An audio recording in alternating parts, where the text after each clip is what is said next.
Hello, viewers, and welcome to Stories of Hope. I'm Seema Ahuja, your host for this season. Hope, a beacon of light in the darkest of times, guides us through our fears and challenges, illuminating the path ahead. It is the essential fuel that propels us forward, infusing our lives with resilience and optimism.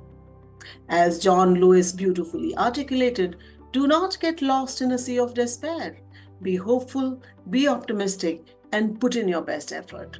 And you will always see the light at the end of the tunnel. In Stories of Hope, our guest today is Joyeeta Chatterjee, an epitome of courage, confidence, and positivity. She's an accomplished global HR leader who has played strategic roles in many companies across diverse industries. Recognized as a people's person, her innate ability to connect with others has been her greatest asset, fostering positive transformations in every organization that she has been with during her career of over 25 years. However, her remarkable journey transcends beyond professional achievements. Today, in our conversation with her, we will understand and appreciate her triumph over adversity. She has bravely won over breast cancer with her remarkable courage and unwavering resilience, inspiring us all with her indomitable spirit. Welcome to Stories of Hope, Joyeeta, and thank you so much for agreeing to talk to us. Thank you, Seema. Joyeeta, you are a successful career woman who has managed various workplace challenges with ease during your over 2 decades of work life. But the health challenge that you have been managing now is of a different scale.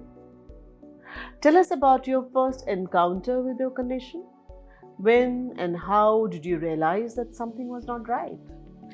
So, I usually do my annual health checkup. This time I didn't do it. I delayed it by a couple of months. And so, this was on December 17th, 22. And I said that I am not moving into the next year before I get my, usual health checkup done. And the reason why I do it every year is that, in my family history, there is breast cancer case. My mother is a breast cancer survivor. So I religiously have this test done every year. So when I went for the test, that's the time when it got detected. Somewhere, I don't know, I had an inclination that, there was something. Maybe there is something. So when the doctors did the test and they wanted to do a biopsy because it came into the mammography and the ultrasound, they weren't very sure. But somewhere, because of the history which is there, I felt that maybe, it could be cancer. Why did you miss out on this particular year? I mean, I didn't miss out, so I should have ideally done it sometime in July. Instead of July, it got pushed by a couple of months, and we are always busy doing things, and we, sometimes some of these things you push it for a later date.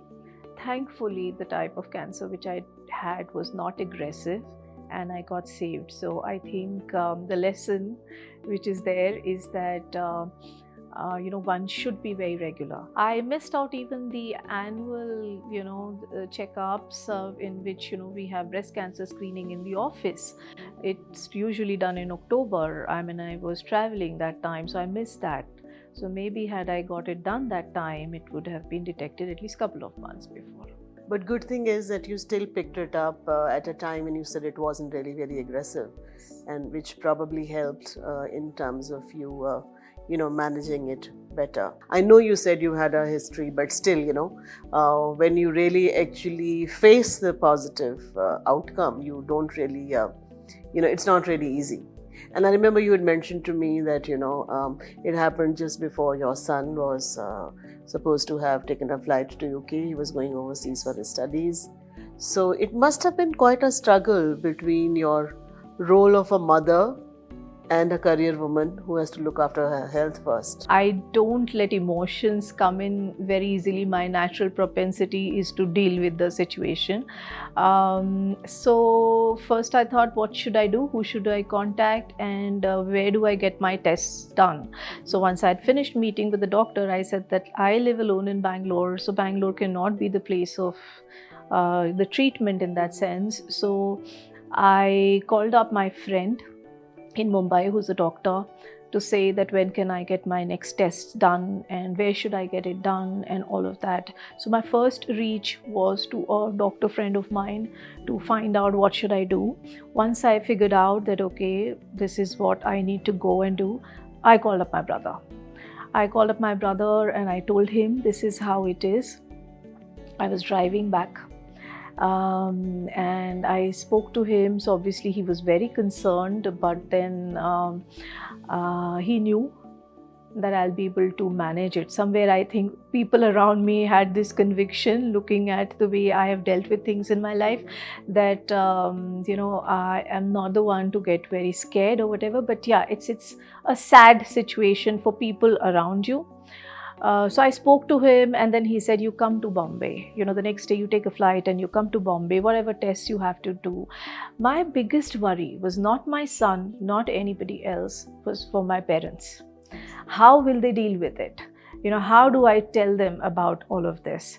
And what would be their reaction? And somewhere heart and heart you had this hope as well that maybe the biopsy comes negative. So I went to Mumbai, stayed with my brother, didn't tell my parents then. I went for all my tests and and when it got a certain, I decided not to tell my parents till some time. Then the next thing was to consult the doctor to figure out that do I need to go in for a surgery or treatment right away, or can I at least see my son off, to the UK. Right. So when the doctor assured that looking at the way my particular case, he said that, okay, when does your son leave? I said 4th of Jan he leaves. He says 5th morning your process starts in Mumbai. So I went back to Delhi, helped my son pack, saw him off. And 4th, when he took the flight to UK, I took the flight to Mumbai, and the next day morning my treatment started. In the meanwhile, on 1st of Jan, I made a separate trip to be with my parents and to share this unpleasant news. Obviously, it was very difficult.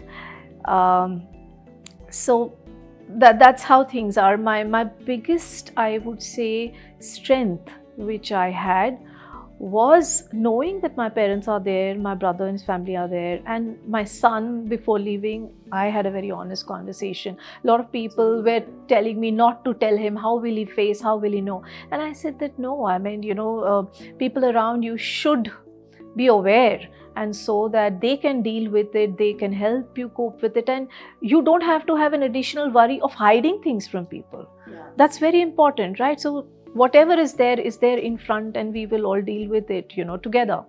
So you made a very good point that you were not really worried about your son because he was a young boy, and I'm sure you brought him up in the same way that you are, and he has your DNA of being strong, but you were more concerned about your parents. But don't you think, since your mother had kind of already experienced in her life, you would have thought that probably she'll accept it more easily?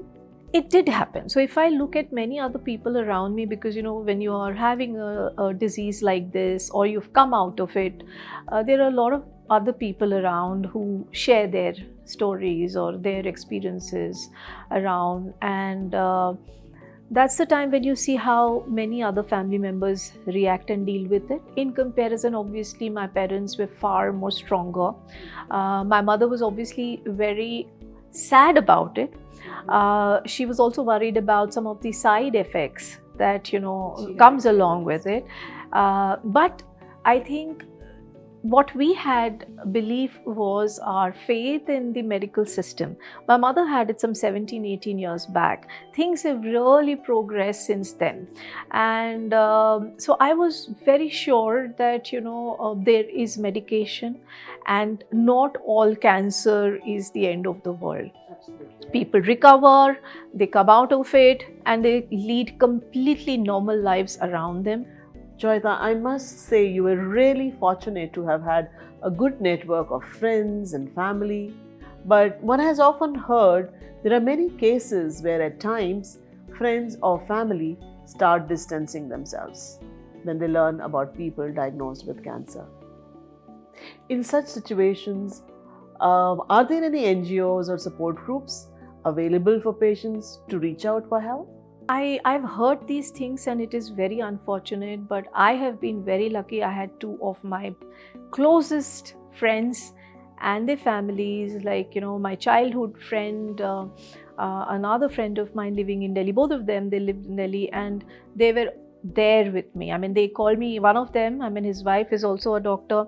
They called me to Delhi so that I could have another level of consultation and, another, I would say, view about the whole treatment process. So I have been very fortunate to see, not just at the initial stages but throughout the whole treatment process, to have friends with whom I have been in touch and friends with whom I have not been in touch for so many years coming, and So they all stood by you. they have been. So I have been really blessed in that sense, and I took their support.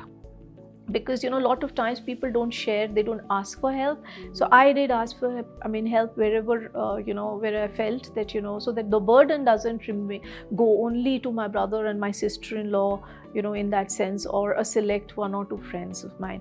Coming to the point that yes, there are many NGOs, there are help groups which help out people in these situations, but I haven't used any. But I know I recently heard that there are coaches who are providing proper coaching to people who have come out of cancer to face life ahead, or coach people around how to deal with things. So yes, it is there these days. I can only say that while I was going through therapy, my panel, like my doctor, they had a whole group of people, in terms of supporting. And so there was a counselor. So I had this fabulous lady, 80-year-old, fantastic, very, very bright spirited person, who was constantly in touch with me. And she was there talking to me in that sense. And while I didn't need much of her help, but I knew that if there is a requirement, I can have help. Yes. So having a good support system is really important, which kind of gives you the strength to go through the long, arduous treatment regimen that you have to follow.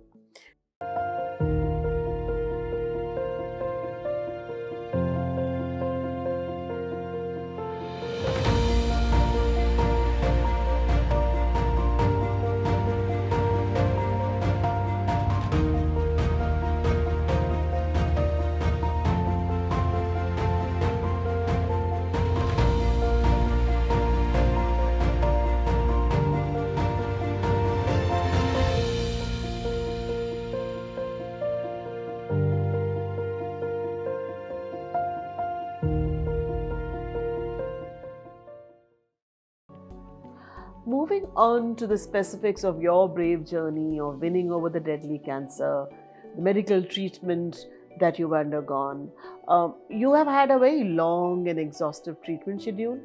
I remember you telling me that you had to undergo 16 chemotherapy sessions, followed by surgery, and then 21 radiotherapy sessions over less than a year. That's tough, isn't it? So where did you draw your strength to sustain this? When you live alone, you know that you have to fight it out. There is no support system, truly. And honestly, even if there are people around, it's your body, you have to deal with it, right? So there was no point thinking negative. And all that I knew was I have to do whatever is required to be done, and let's get done with it.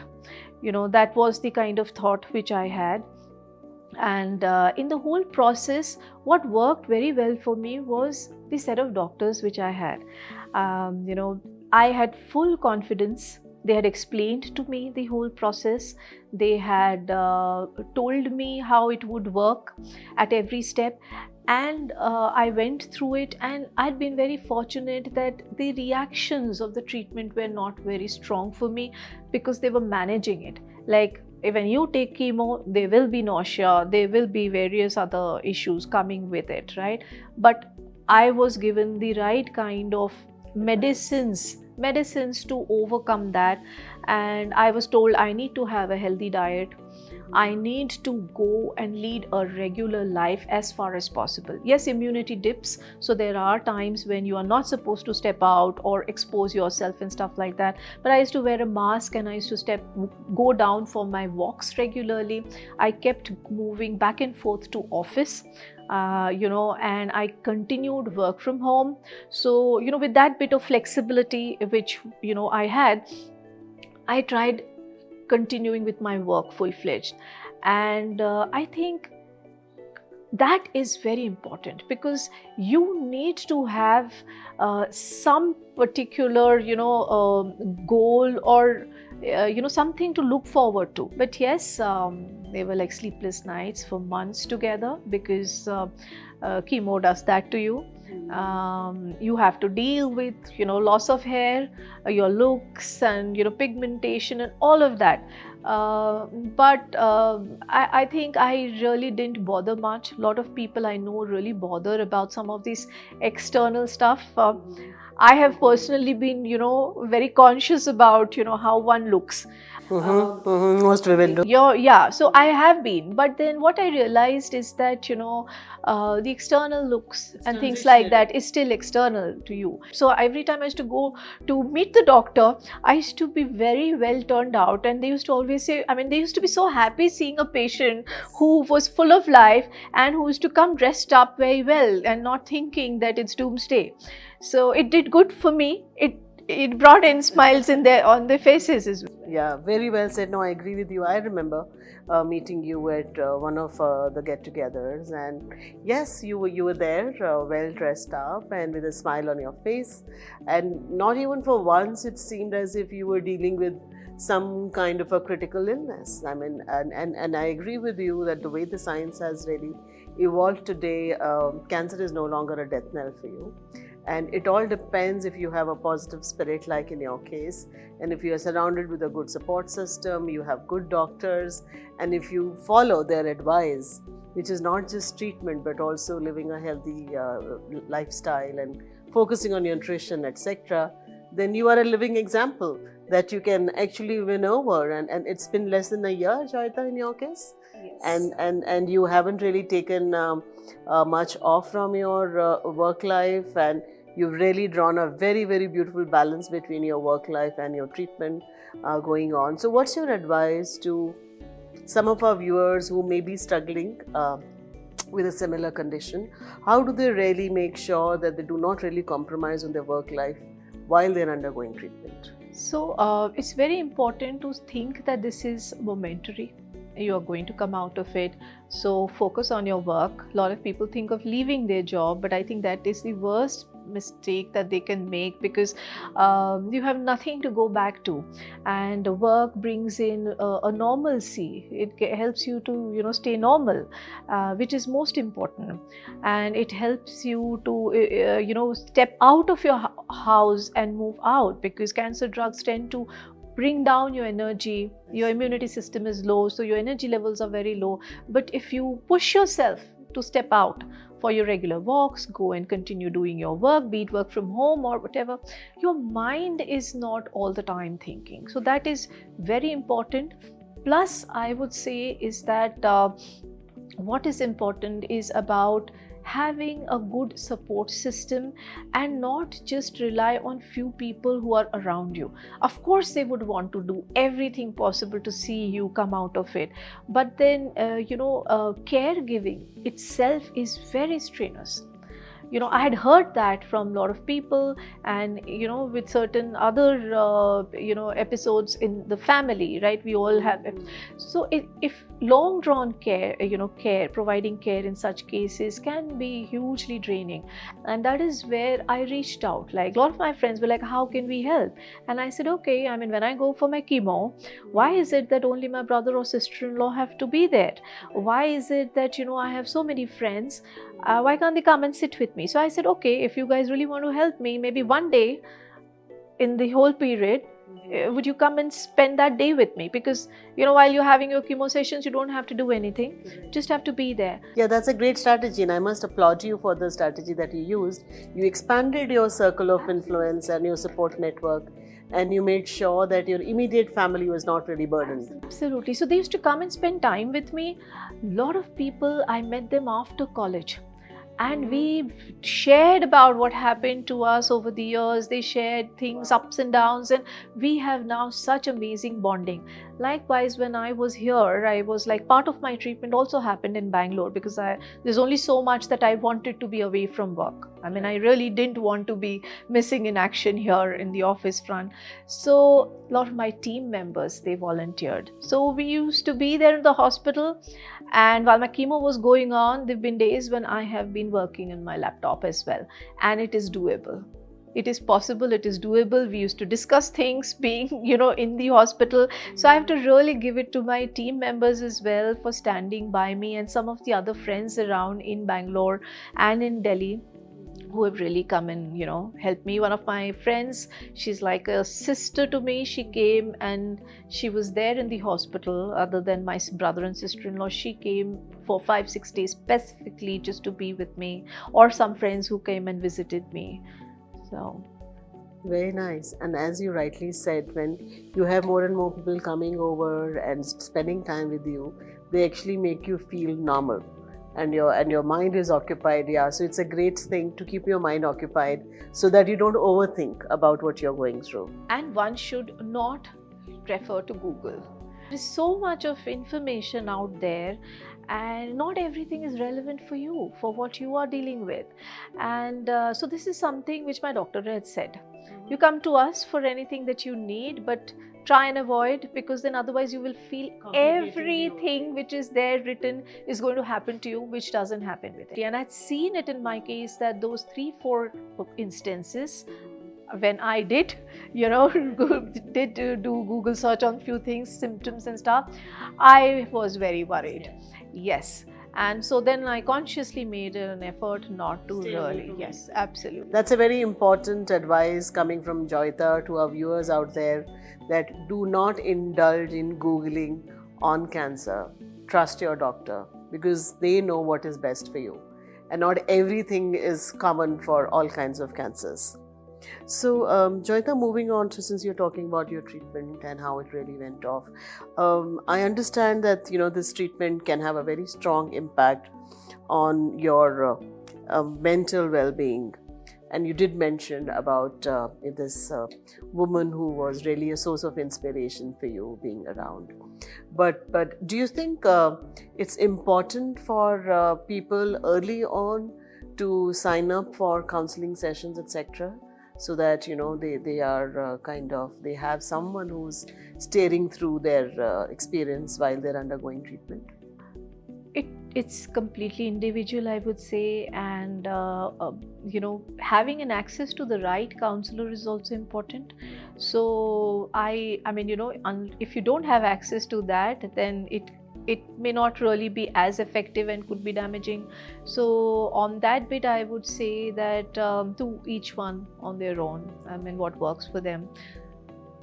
But it's best to check with your doctor whether you really need it. Yeah, I mean, yeah. Otherwise, these days, what I have seen is most of the doctors, they spend a lot of time trying to share with you what is happening, how it is going to be, not just to you, but also give comfort to the family members of how the whole process is going to be. So that collectively, there is a given level of information which is required for you to, go through that whole process.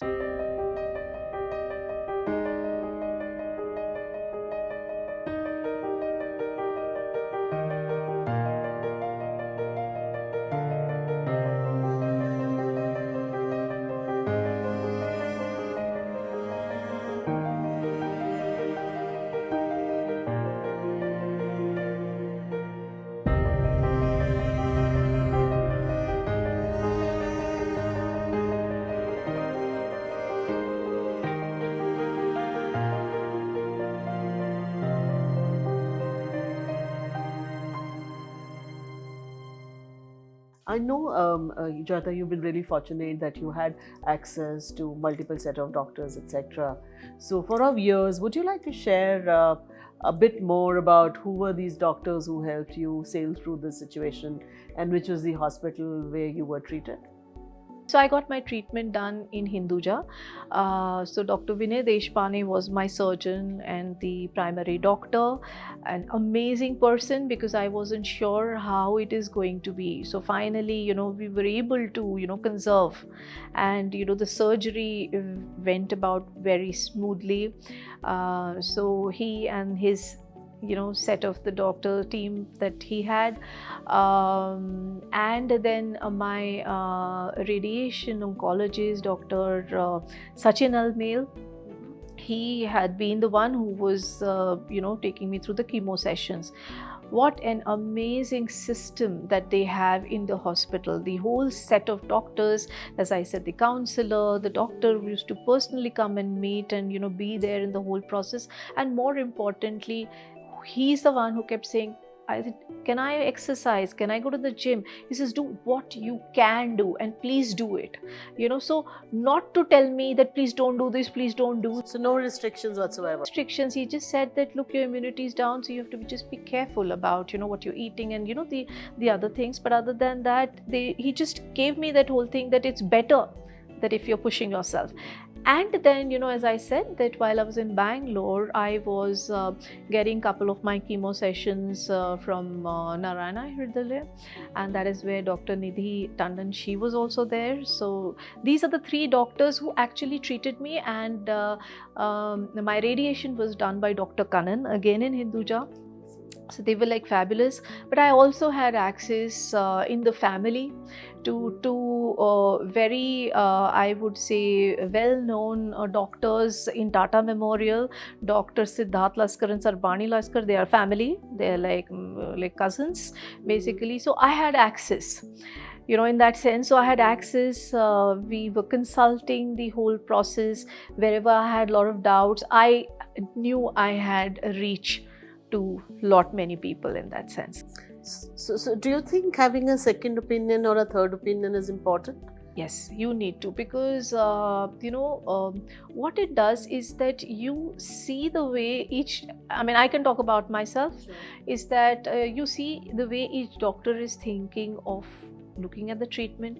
You don't know anything, so you check it as a second check or whatever, and you discuss with, so your conviction gets better, and then you should decide with someone with whom you have the best connect or comfort, because it's a longish process. You need to have complete trust in your doctors. I would always say that for something as major as this, even if you're very happy and convinced with the first doctor that you visited and which happened in my case, I continued with my first doctor and the approach, but I did have another round of discussion to just have that comfort in my own mind. So in your case, it actually validated what you got from your first doctor, which kind of strengthened your trust in them. And I think dealing with cancer has a lot to do with trust that you have in your doctors. Very, very important, right? Another aspect of cancer treatment is the cost. And we know it's very expensive to treat cancer. Can you share what was the overall cost of your treatment?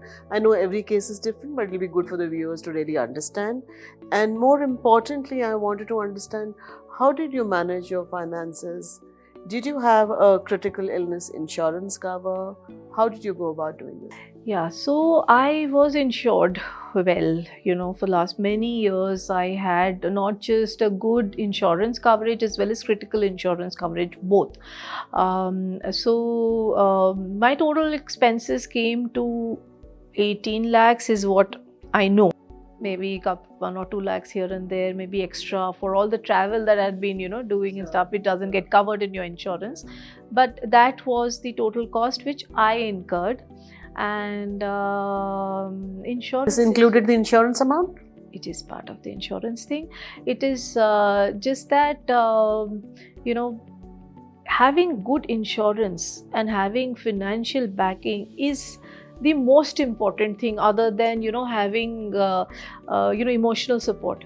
Because if financially people are struggling, then it can put an additional burden. So thankfully I knew that, one, I had my insurances. Secondly, I knew that from a family backing of my parents and my brother, in that sense, I had support system, whatever was required in that sense. Plus, thankfully, I have been a working professional, so in that sense, yes. So, but that is, I have seen a lot of people who have had far severe cases, far prolonged treatment. They have really been struggling. I've been fortunate enough that mine was something which it's done. By God's grace, it's done. 20 lakhs is not a earth-shattering cost. And clearly, I think the reason, as you rightly said in your case, the expense was on the lower side because you got an early intervention. Absolutely. And that early intervention is only possible if we go for our preventive health checkups. And which is where I would want our viewers to know that how important it is really to go for your preventive health checkups. So what would be your advice to young people there? How often should they consult a doctor? How often and at what age should they start mammogram? Would you have any information to share on that? See, I'm not a doctor in that sense for me to advise, but what I know is if there is a family history, then you should go and meet a gynecologist and follow their advice for, how frequently one should get it tested, because there could be every chance.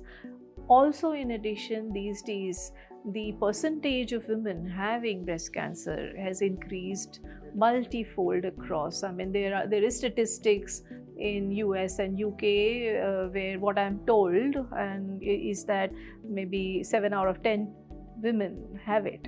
I mean, it's very difficult to believe that, but even if it is somewhere close to that, India can't be far behind. So I know of a lot of my own friends who are scared to go for their, mammogram. In fact, once in 5 years also. And so I would say that, one should, not just for breast cancer, but for regular pap smear and all these tests which are advisable, one needs to do it. There's no point getting scared, because if it is there, you have to deal with it. So might as well deal with it early on. I agree with you 100%. As you rightly said, many women out there, they are just afraid of finding out. And I think it's that inner fear that you have to win against first and make sure, like in Joyeeta's case, go for your regular checkups. Make sure that you find, if there is something wrong, you find it early so that you can get rid of it early, right? And please get yourself insured. Very, very well. These days there are many kind of insurance schemes which are coming in. Not all of them are very expensive, but do not push your buying a good health insurance any longer, because in my case, one of the big insurance which I had taken was a couple of months before I got detected. I had no clue about it. Like, my brother just got it done for his family and he just mentioned it to me, and without even thinking, I said, okay, let's get it done, because in today's day and age, having an insurance of 1 CR or 2 CR is no big deal, because these days medical expenses are so, high. So, which is what I did. So I didn't have to touch that.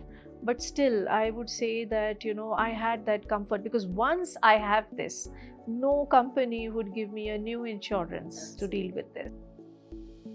Yes, I agree with you. And maybe that was one of the reasons why you were comfortable dealing with your condition, right?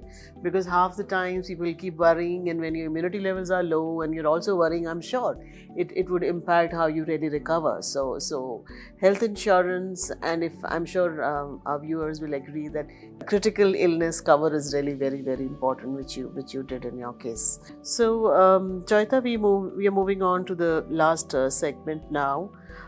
We have seen you've come a long way with your sheer grit and determination. Sitting in front of me, smiling, it doesn't seem that it's been less than a year when you started your treatment, and you look absolutely ravishing. And I'm sure our viewers will definitely be taking inspiration from you, and they will go for their early checkups, if nothing else. But before we conclude, I just wanted we did touch upon a couple of things in our conversation, but are there any other myths that you think one needs to demystify associated with cancer, and any other specific do's and don'ts? We've talked about it, but anything else that you would like to tell our viewers? Yeah, of course. I mean, so all cancer is not doomsday. People do recover and they lead absolutely fine and healthy lives, regular lives. There are just very like small minor checkups which one needs to do. These are usual. People have heart problems, they have sugar problems and high BP issues, for which also I think they have to keep taking numerous medicines. For most of the post cancer thing, it may not be that severe. Like for me, I'm just expected to take just one particular medicine, and that's about it, right? And that's part of your maintenance therapy? That is more like for my hormone thing, and it's not very expensive, thankfully, in my case. Again, it differs from type to type of cancer, but I would say that people just lead a normal life. They can go and do their work. They need not always be taking offs and leaves and stuff, which people have in their mind. Yes, some cases, if it recurs, there could be a problem, but so is the issue with somebody with a heart, any other ailment, right?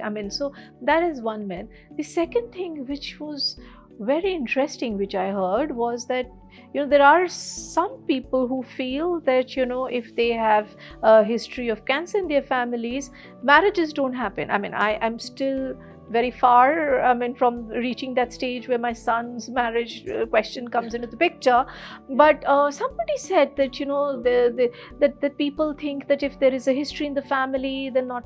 But do you know anything? It can really happen. If history or no history, it can happen to anybody and any time. I'm quite shocked. It's like, normally in Indian families, of course, you go and look at horoscopes, and now people will start looking at your This is ridiculous profiling, and then look at their health profiles, etc. That's really funny. I don't think that should be happening. Yeah, so I think this was something which was new, which I was like, it's seriously, if you really want to do so much of fact finding, where's the guarantee for any relationship in that sense, right? So no, I'm sure this must be just one of those fake news that we get to see all the time, and I'm sure that should not really matter. Joyeeta, your story has been very, very inspirational for me personally, and thank you for telling us so much, for the candid conversation that we've had. You come across not just as a beautiful person to look at with a beautiful smile, but also a beautiful soul. And more importantly, I know you are a mine of talent and you love music. Yes, I do. Before we sign off, would you like to sing a few lines from one of your favorite songs for us? Hey, that you put me in a fix right now. But yes, I really don't mind. Maybe I'm fond of ghazals, actually. I love music otherwise, but when it comes to singing, it is mostly ghazals. Irshad. So, फिर ले आया दिल मजबूर क्या कीजिए, फिर ले आया दिल मजबूर क्या कीजिए, रास न आया रहना दूर क्या कीजिए, दिल कह रहा उसे मुकम्मल कर भी आओ, वो जो अधूरी सी बात बाकी है, वो जो अधूरी सी चाह बाकी है, वो जो अधूरी सी चाह बाकी है.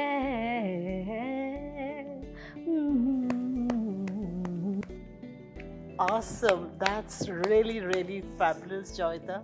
And before I let you go, please tell us वो छोटी सी चाह क्या बाकी है?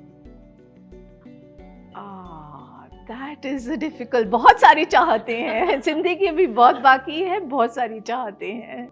So wishing you all the very best. Thank you so much, Seema. Thank you so much. And I don't have enough words to thank you again for the time that you've shared with us and the story that you've shared with us. Thank you for having this conversation. Thank you so much. Viewers, that was Joyeeta Chatterjee's story of hope. To be hopeful is to acknowledge that despite the uncertainties and challenges, there is always a possibility for things to improve, provided we put in the effort to make that change. I believe this story has touched your hearts and also addressed some of the basic questions that may be running on your mind. I would urge each one of you to look after yourself, go for your medical checkups regularly, and do not let fear take over you. Remember, early detection can lead to early treatment, resulting in much better outcomes. We all have only one life. Let's take care of it.